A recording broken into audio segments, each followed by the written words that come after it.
Hello students, welcome back to the another video of economics sub. In this video we can discuss saving function. Students, आज की video में discuss करेंगे आपके साथ में saving function. Last video में discuss किया था आपके साथ में कंजप्शन फंक्शन. कंजप्शन फंक्शन क्या है? तो स्टूडेंट्स देखिए, सेविंग फंक्शन है क्या? जैसे कंजप्शन और कंजप्शन फंक्शन डिफरेंट थे, ऐसे ही सेविंग और सेविंग फंक्शन भी स्टूडेंट्स आपका डिफरेंट है. सेविंग क्या होती है? सेविंग इनकम का वो पार्ट है जिसको हाउस होल्ड स्पेंड खर्च नहीं करता. जो पैसा हाउस होल्ड के पास में कंजप्शन करने के बाद में इनकम से बच जाता है स्टूडेंट्स, उसको हम क्या कहते हैं? सेविंग.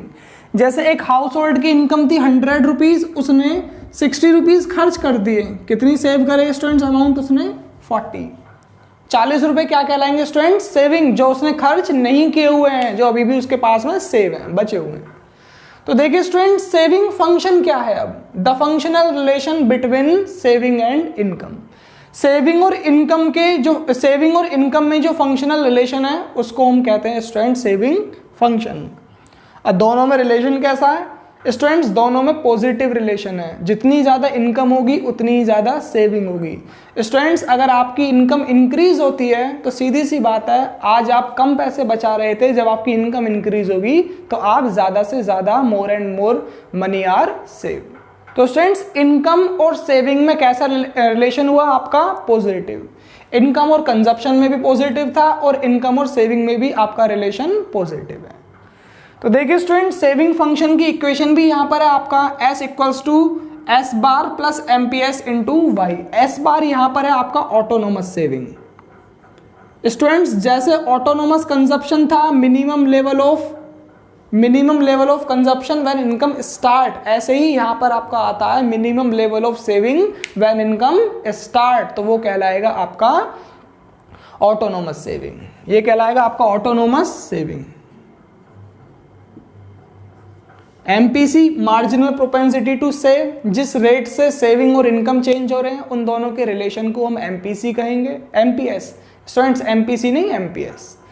तो देखिए स्टूडेंट्स, अब इसका शेड्यूल देखिए किस तरीके से इनकम और सेविंग के हम रिलेशन को पॉजिटिवली शो करते हैं. एक कॉलम में यहाँ ले लीजिए इनकम और एक कॉलम में यहाँ पर आपका आता है स्टूडेंट्स सेविंग. कैलकुलेट करने का फॉर्मूला होगा Y equal to C minus S. जो आपने कंजप्शन अभी ड्रॉ किया था, कंजप्शन कर्व हमने कंजप्शन फंक्शन में शेड्यूल हमने बनाया था, अभी इनकम से कंजप्शन को माइनस करेंगे स्टूडेंट्स, बैलेंस बचेगा आपका किसका? सेविंग का. तो यहां पर एक कॉलम में लीजिए इनकम, एक कॉलम में कंजप्शन और एक कॉलम में आपका सेविंग. 0 इनकम थी, 0 के बाद में 20, 40, 60. 0 इनकम पे कंजप्शन था स्टूडेंट्स 20 का, 20 पर आपका 30 और ये आपका इंक्रीज हो रहा था कंजप्शन भी, 60 पर हुआ था 50, ये 80 पर था आपका 60 कंजप्शन.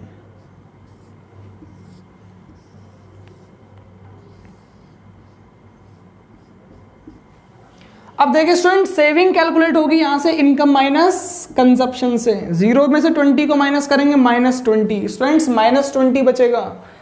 20 में से 30 को माइनस करेंगे -10, 40 से 40 को माइनस करेंगे 0, 60 से 50 को माइनस करेंगे 10 और इसको माइनस करेंगे कितना? 20. तो देखिए स्टूडेंट, सेविंग स्टार्ट हो रही है नेगेटिव से, वो भी यहां पर आपकी इनकम के इंक्रीज होने पर क्या हो रही है? आपकी इंक्रीज हो रही है. तो पॉजिटिव रिलेशन हमने इसमें दिखा दिया, पॉजिटिव रिलेशन इसमें इंडिकेट हो गया. इनकम इंक्रीज हो रही है, सेविंग भी वहां पर आपकी इंक्रीज हो रही है, बढ़ रही है. स्टूडेंट्स, -20 ये क्या है? आपका मिनिमम लेवल ऑफ सेविंग. इसको हम कहेंगे ऑटोनोमस सेविंग S बार. ये कहलाएगी स्टूडेंट्स -20, जो सबसे कम सेविंग है जहां पर आपकी इनकम स्टार्ट हो रही है, उसको हम कहेंगे ऑटोनोमस सेविंग. अब देखिए स्टूडेंट्स, इसकी कर्व किस तरीके से ड्रॉ होगी.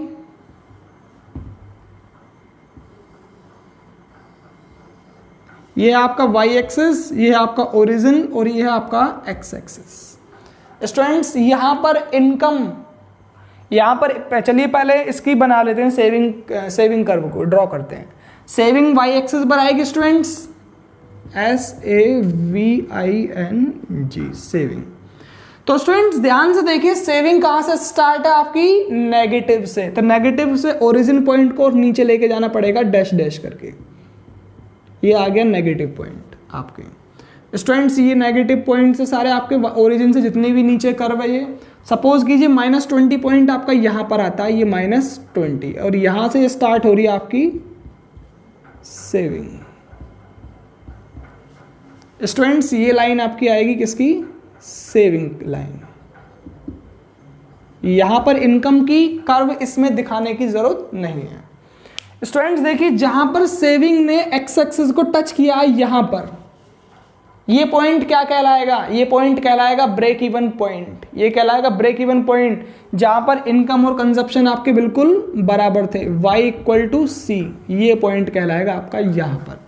इस पॉइंट को कोई भी नेम दे दीजिए आप, ए पॉइंट। स्टूडेंट्स सेविंग कभी भी इनकम से ग्रेटर नहीं हो सकती, क्योंकि जो आपने इनकम, जो आपकी इनकम है, सपोज कीजिए आपकी इनकम 100 रुपीज है, तो 100 से ज्यादा आप सेव कैसे कर लेंगे? सेविंग इनकम के या तो इक्वल होगी या फिर लेस देन होगी। स्टूडेंट्स इक्वल होने का बहुत कम रेयर चांसेस है, बहुत कम रेयर चांसेस होते हैं इक्वल के, लेकिन सेविंग ज्यादातर आपकी लेस देन ही होती है। किससे? स्टूडेंट्स इनकम से। तो देखिए स्टूडेंट्स, सेविंग यहां पर आपकी नेगेटिव, ये जो पार्ट है ये कहलाएगा आपका किसका स्टूडेंट्स? ये कहलाएगा आपका डिस सेविंग का। ये कहलाएगा आपका नेगेटिव सेविंग। नेगेटिव सेविंग, ये जो पार्ट है आपका, जहां से नेगेटिव से सेविंग आपकी स्टार्ट हो रही है, और ये कहलाएगा स्टूडेंट्स आपके किसका पार्ट? पॉजिटिव सेविंग का। तो स्टूडेंट्स सेविंग में और इनकम में भी कैसा ही रिलेशन है आपका? पॉजिटिव रिलेशन है। मतलब सेविंग आपका आता है इसमें -20। तो स्टूडेंट्स ये था आपका सेविंग फंक्शन।